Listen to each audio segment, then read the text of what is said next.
Halo traveler, hari ini gue bakal ngajak kalian untuk melihat makam Nabi Daniel dan juga makam dari Imam Al-Bukhari yang ada di Samarkand, Uzbekistan.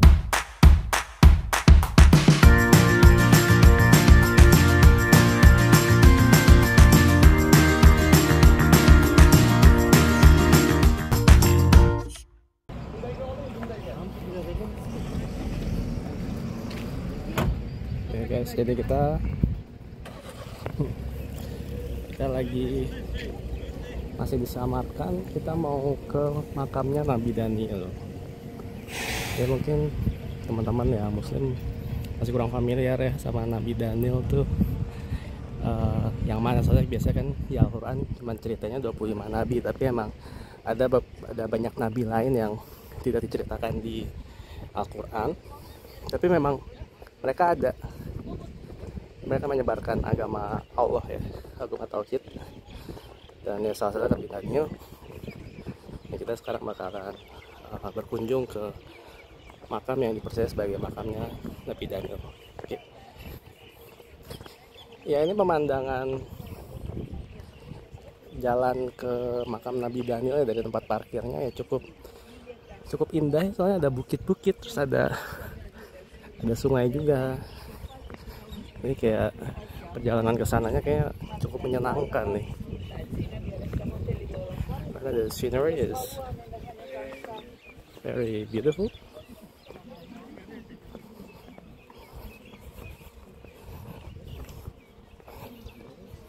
Tapi ternyata cukup jauh ya dari tempat parkir. Ya sekitar 500 meter.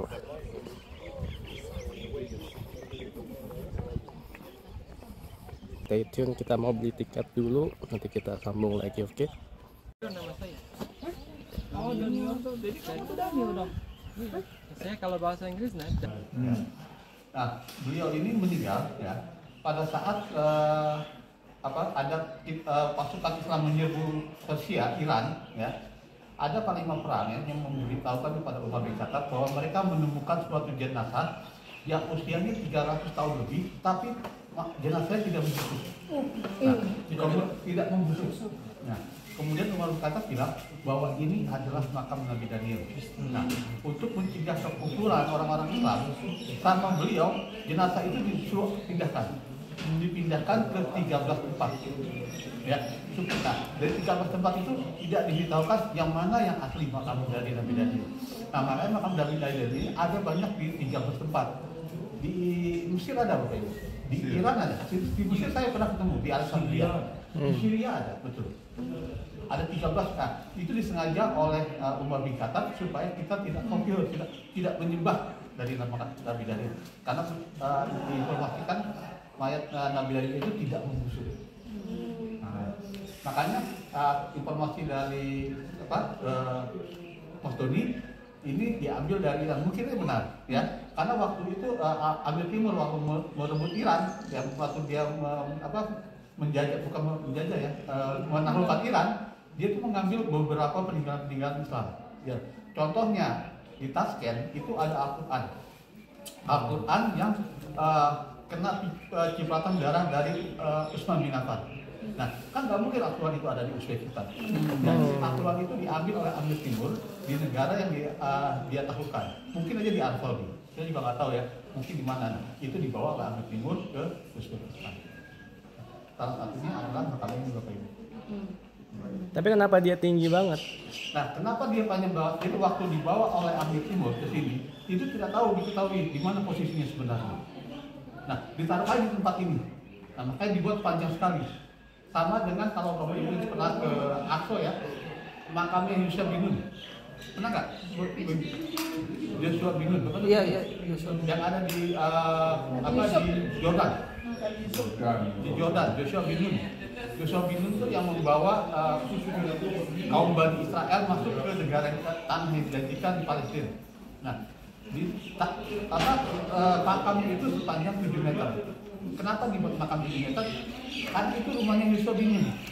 Nah, kita tidak tahu makam itu ada berada di mana. Karena Museum Bintang itu lahir 2000 tahun sebelum Masehi, ya kan, tidak diketahui. Makanya dibuat di jembatan di rumahnya itu untuk menunjukkan bahwa dia pernah ada di situ. Makom bukan makam. Makom itu. Begitu juga cak ini.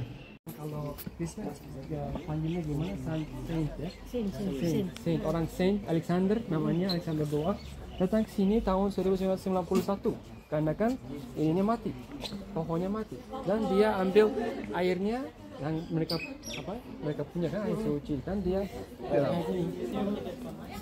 siramkan istilahnya kayak gini. Setelah 1 tahun ini hidupnya kembali. Jadi di pohon ini berapa tahun? Setelah kita mengunjungi makam Nabi Daniel, kita sekarang berangkat menuju ke makam dari salah satu imam terbesar di sejarah Islam, yaitu makam Imam Al-Bukhari. Ya teman-teman, kita sekarang mau ke Imam Al-Bukhari. Ya mungkin teman-teman pernah dengar mungkin pas masih sekolah sering mendengar ya. Assalamualaikum.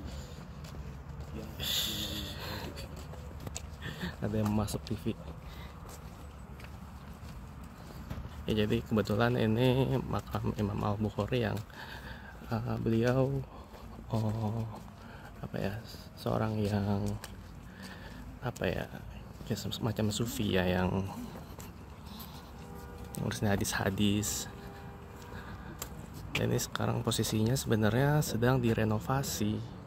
Kalau misalnya dilihat-lihat masih banyak yang berantakan dan sebenarnya belum terbuka untuk umum nih, untuk turis-turis umum. Tapi karena kita dari Indonesia, ternyata kayak ada soft spot lah bagi imam di sini untuk membolehkan kita datang ke sini.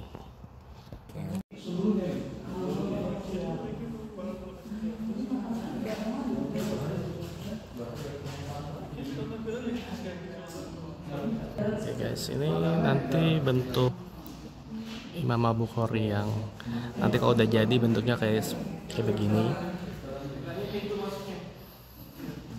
Ini coba dulu harus masuk ke bawah sini. Di bawahnya ada makamnya. Nah, di bawah makamnya. Nah, itu orang nggak bisa masuk. Itu bukan makamnya. Soekarno yang presiden Soeharto mungkin 74. Ya.